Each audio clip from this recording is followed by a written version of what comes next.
It is Chris Akin Presents, and I, of course, am Chris Akin, back once again to do another great interview with two people that I am an absolute fan of, and certainly every one of you is at least somewhat a fan of their dad. Of course, I'm talking to Dez and Jesse Money. They have a brand new Christmas song. Not really brand new. It's actually a second year of it, but it's new to a lot of people. Everybody loves Christmas, a song for dad. And welcome to the show, Dez and Jesse Money. Guys, how are you? We're good. How are you? Thanks so much for having us. Absolutely. Well, guys, I'm sure you get this with every single interview you do, but anybody that ever met your dad has a story. And I have a story. It's kind of a goofy one. I did a phone interview with your dad in 99 or 2000, somewhere in there, like the Ready Eddie era. And the interview was scheduled. I'm in the East Coast. It was scheduled for noon Eastern. And I even said to the publicist, I said, that's awful early for rock star guys. Noon Eastern, 9 a.m. out there. And he's like, oh, no. Eddie will be up. Eddie's a jogger. He gets up early and he runs. I was like, okay. I was like, all right. So I call it on time. I get him on the phone. He's like, oh, he's like completely asleep. And I said, Eddie, and he's like, yeah. He's like, I'm calling for your interview. What time is it? He did not. He just wasn't awake. And I told him, and he goes, I'll call you back in 10 minutes. And he goes away. And he called me back, and I said, hey, do you want to reschedule this? And he goes, no, but why is this so early? And I said, well, your publicist said that you were a jogger and that you run. And he said to me, he goes, man, the furthest I jog is from the bed to the bathroom to take a piss. That's it. He just, and honestly, it's like, that is such a snapshot of his character. Whether you ever met, I think anybody that ever met him has a story. There's nobody that had the, hey man, how you doing? On you go story. Yeah. And from watching Real Money, which we'll get to in a little bit, but I think you guys really took those pieces and made them part of your own personalities. So why don't we start there? You guys have had, it's a hard road to be a rock star's kids, and then to pursue what he does is what he did even more hard, because you always have that legacy to try to live up to. So for both of you who are active musicians that are out there making your way, how hard has it been, for your entire career to kind of live in the shadow of a really legendary guy? You want to start? You can go first. Okay. Yeah. Obviously my dad is a rock star icon, and it's hard to live up to the name or his name, but we just do it honorably and respectably, and do the best that we can. We understand that like our music isn't going to be just like our dad's, and we don't perform like exactly like he does, but we're our own individual artists. So we just take that into consideration and give ourselves a chance. But we were raised like really well, and just blessed to have had him to teach us and pave the way of how to be artists. So, it's difficult to get out there and get the music out there for people just to not judge and be like, okay, well, it's not like Eddie Money's music, so we're going to turn it off. Right. But, there are a lot of fans that have seen Real Money and have seen us on tour that give us a chance and do like our music. And we're really honored to have those people, because after the TV show and even being on the road, like we've gotten to know the fans, and they become friends of ours, and we've kept in touch with them. So, it's not really like living in the shadows, because we're sharing his light. Since he's passed away, he still lives within us. So we're just doing the best that we can. And, I feel like we're both like a lot like our dad. And so, we do what we can, but we won't be able to be him, but we're just giving it our best shot. Right on.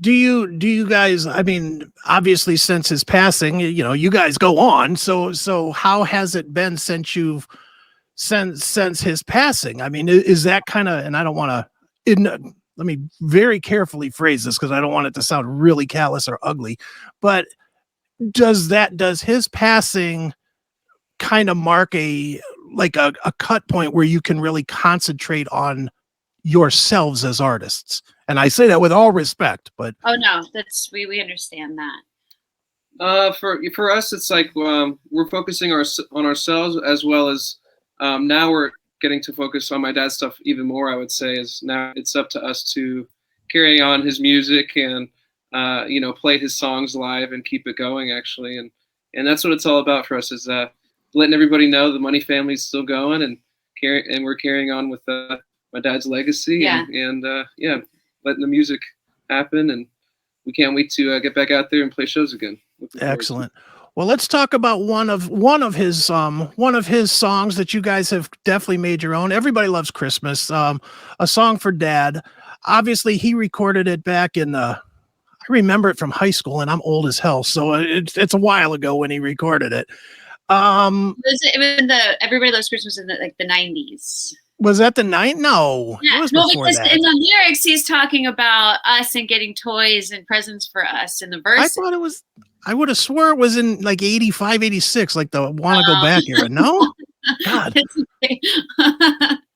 All right, maybe I'm losing my mind a little bit, but geez. Well, in any event, it is. Yeah, there we go. In any event, it is a classic that he's redone. He's redone with you guys, or you guys redid it, I guess.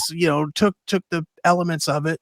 So, talk about the decision to do that. Is that just you guys' decision to kind of keep, not only keep his memory alive, but also reach into a market that kind of lives forever, kind of like his legacy, which is that Christmas market. You have if you have a successful Christmas song, it does kind of live year to year and keeps coming back. Yeah, it's the holiday spirit. Well, I mean, after he passed, I mean, it was really difficult because he passed in September of 2019. So Christmas came around, and obviously we heard, the Everybody Loves Christmas, and I think we collectively came up the idea as a family, like, why don't we pay homage to him and maybe just change up the lyrics and the verses and make it about him? Because I hadn't really heard any songs, like Christmas songs, that talk about like loss, and I was, we were really grieving at the time, and so I started to Dez produced it and did all of the music, and so I did the lyrics and talked about pictures on the fireplace and just like trying to think of things that would just be, well, I originally started writing like really sad stuff, and Des was like, no, we need to make it like, uplifting. He's like, we don't want to depress people, because obviously the chorus is Everybody Loves Christmas, not everybody go cry about, something Right. passing Christmas. So yeah, I know. Des is like, try not to make it too tough. And I'm like, okay.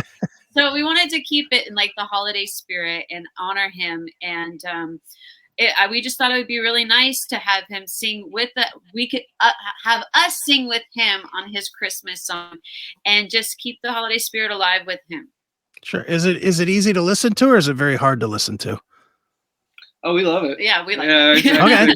Yeah, we had a lot of fun making it. Honestly, it's it's cool that it comes back every year, and that's what it's all about with the Christmas music, and as every year you get a chance to spread the joy and play it again, and it was a lot of fun to do. So yeah, with like the tambourines and the jingles, and like I remember just in the studio, like just like the little things that are really fun to do and recreate. But Chris Lord-Alge helped us out, and he took the original vocal, and Des knows more like on the technical side how that works, but he took the original vocal, and so we were able to sing it with him. And like once we got in the studio, I mean, for me it was like I was choking up, obviously, not gonna lie, like singing with him on it, but how it came out we're really proud of, and I think that he would have enjoyed it too.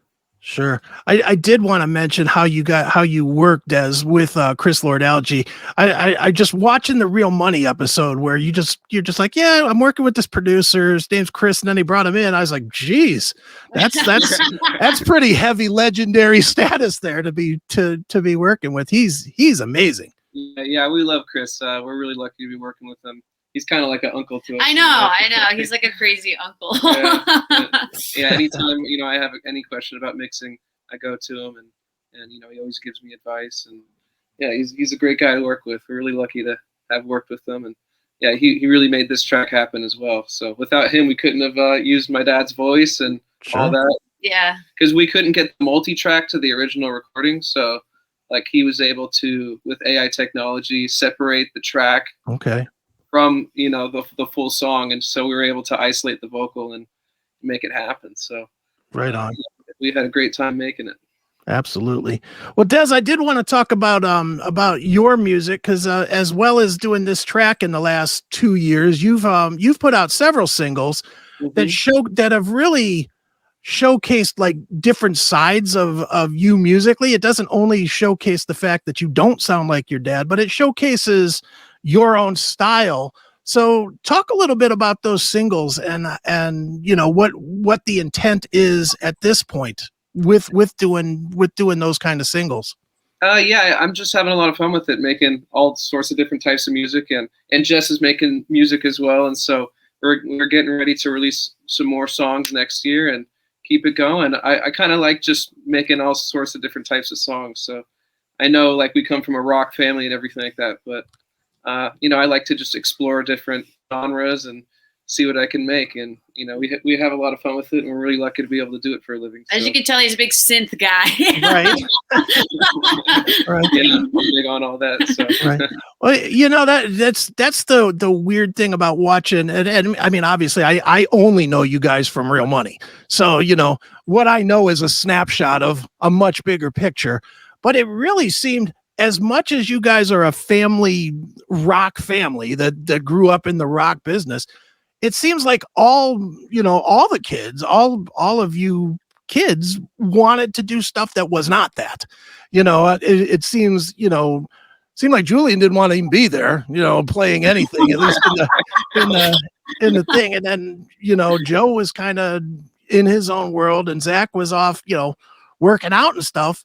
And even for you guys musically, it never seemed like you were like pushing to become rock stars. I mean, it seemed like you were pushing to explore your own musical element.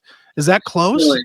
Yeah, that's what it's all about, is kind of just exploring our own. Yeah, like who we are as artists. Yeah. But I've been thinking about it a lot, and we want to continue singing our dad's songs and doing his music and continuing his legacy. So when I've been working on my album, I've been trying to think of like how I could use some Eddie Money guitar tones, and obviously we're individual artists, and so we have like different things to say, and different sounds. But for me, with my process of writing, I mean, I started really getting into the writing process after he passed. I had done a song with him that he sang on before he passed away, and I didn't release it. And, I was kind of going through my own thing with the whole grieving process. Sure. And so a lot of my songs kind of tell a story of like what I was going through.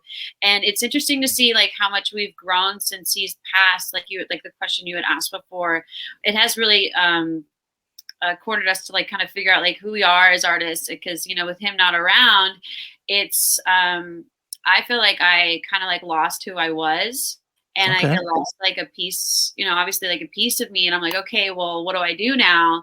And so with all the songs I've been writing, I've been kind of talking about that, and I'm trying to have the same guitar tones, but it's not really necessarily like the big like happy-go-lucky spirit. It talks about a lot of like deep emotions, and that's something I like to reflect on, and it's a big healing process for me. So we're excited to release new music. We're both writing about different things and have different sounds, but we're still working together as a family and love doing that. Sure. Does the music that you're making now feel completely cathartic, or is it just, what I'm trying to say is,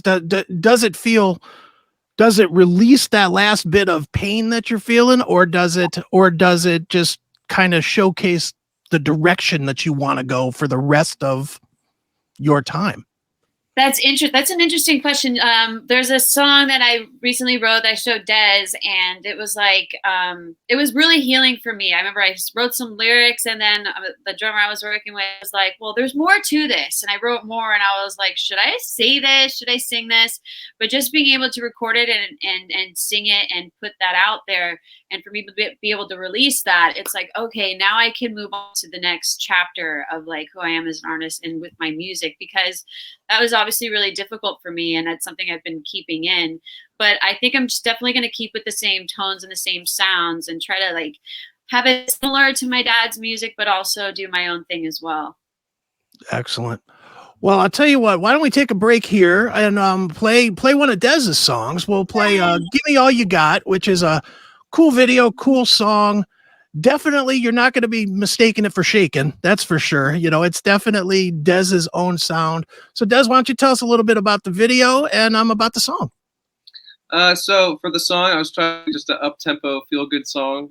Released it over the summer about a year ago, and for the video, we had a lot of fun making it. I had Julian on the drums, and Jess helped me film it as well. Just throwing money. And yeah, the guitar we used in that was the guitar they used for 2 Tickets to Paradise. So, you know, it's kind of just a little Easter egg in there, showing the fans that we're still going, and you know, keeping the Money family music going, and you know, having fun doing it as well. So yeah, it was a lot of fun shooting the music video, because it's always nice for me to like hype up my brothers and like figure out like different angles and learn more about like photography and videography. So we had a really nice fun group. So while Dez was singing, we're all cheering him on, and I don't know, as an older sister, I'm like super proud. So it's a really fun video and a great song.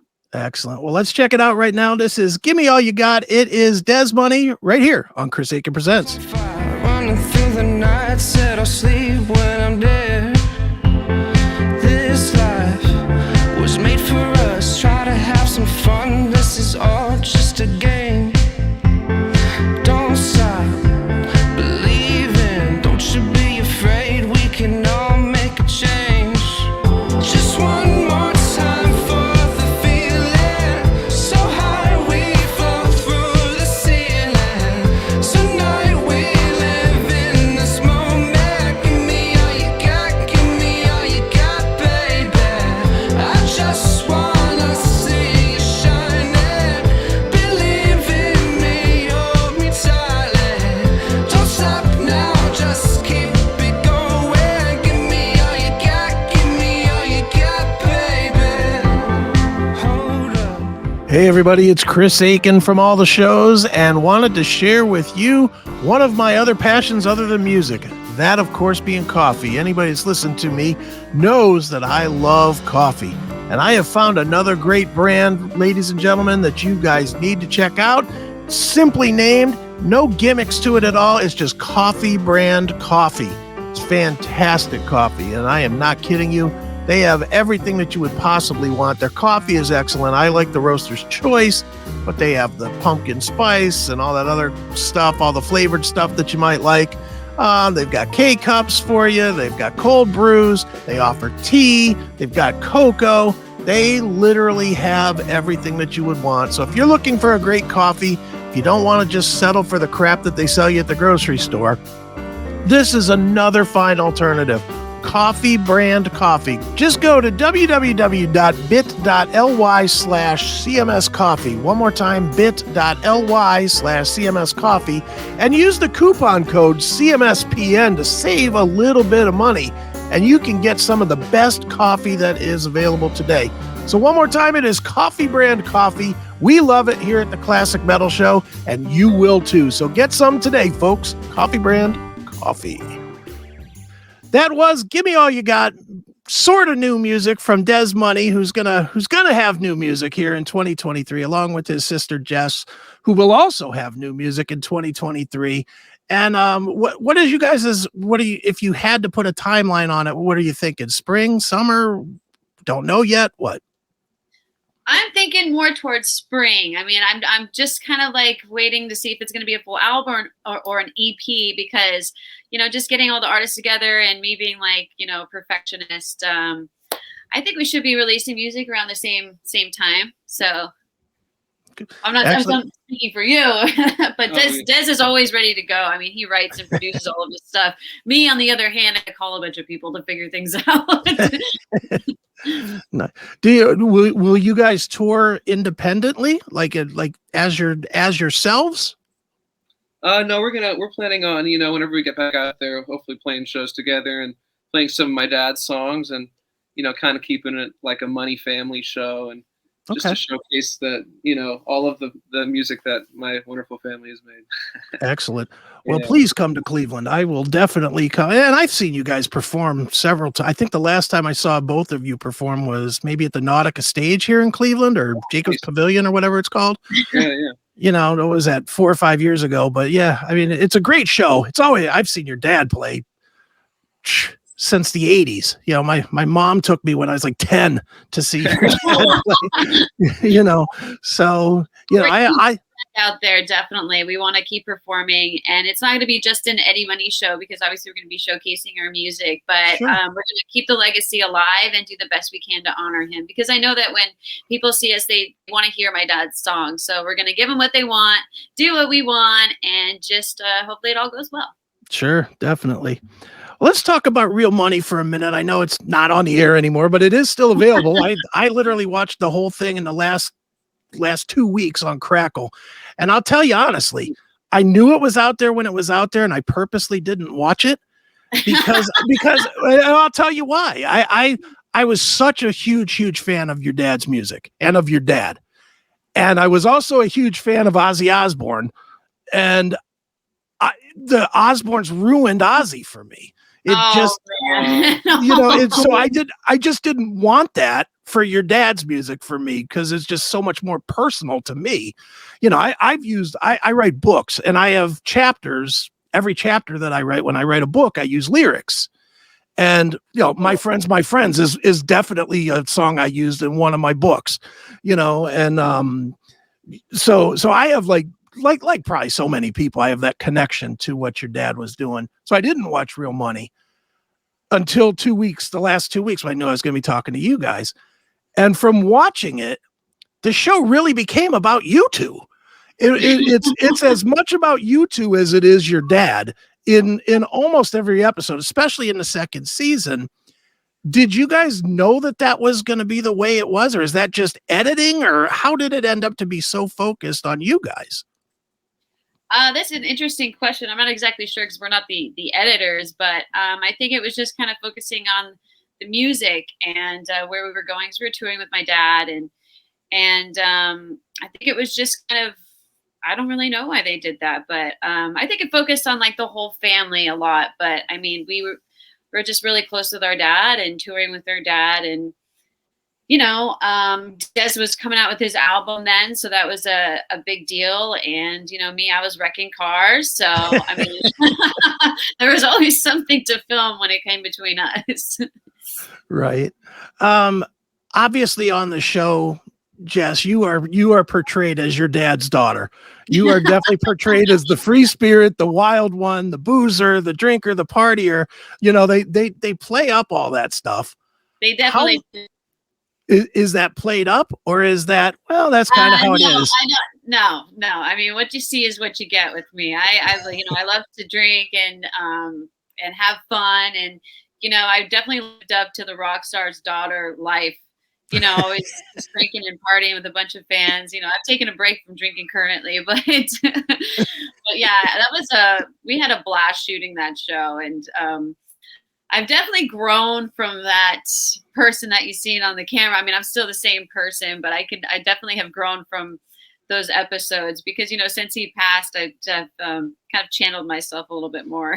Sure. I mean, there's so many funny. The one scene that really jumped out to me was with the both of you when you were in South Dakota in the moonshine shop. And it's like, oh, we'll just try 1 or 2 or 3 or 8 or 10. And then you're like stumbling out. It was a tasting. That was a fun episode to film. He was so mad. It was always fun to like poke the bear with my dad, because he would just like blow up so easily. But then again, we were just kind of rebelling. Sure. I mean, and it's, you know, it's the unique thing about your family, at least from the portrayal, and I'm assuming that it is the real life. You guys are a close-knit family, even with a lot of spotlight on you. It doesn't seem like it's hurt you guys. It really seemed like it really felt like an extension of what most of us thought of your dad's music in real life. You know, I can't say from watching it that I was very surprised by really anything, other than the fact that you guys are so closely knit as a family, which is, you know, most of us normal people can't say that. So, you know, kudos to you guys. Oh, thanks. Yeah, no, we're a really close-knit family, even when we don't want to be. Nice. Well, one thing I know the second season was shot, right up to your dad's passing, I believe, right, or close to it.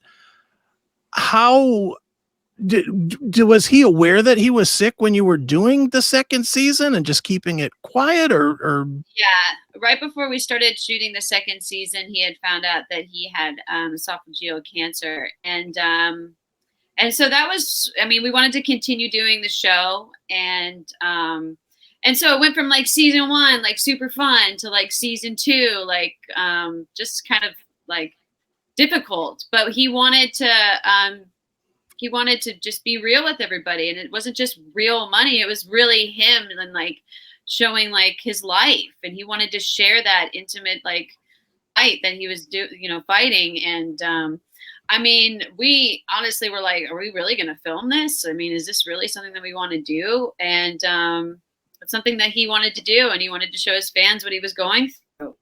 And so we bit the bullet and just dealt with it and did what he wanted us to do. And, and it seemed to have helped a lot of people. I've gotten some really nice messages from people being like, oh, my father had cancer, or my mother passed away. And so we're able to connect with people on a whole nother level.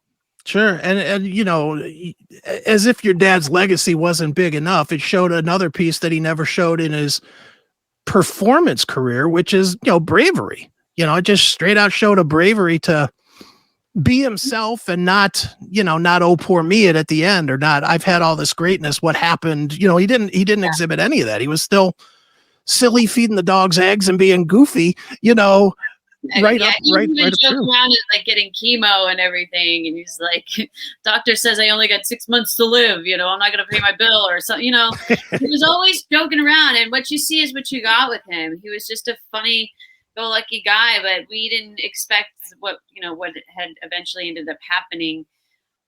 So after that, we just now here we are talking about the Christmas song and what we're doing with our careers. I mean, it's just the way that life has taken us.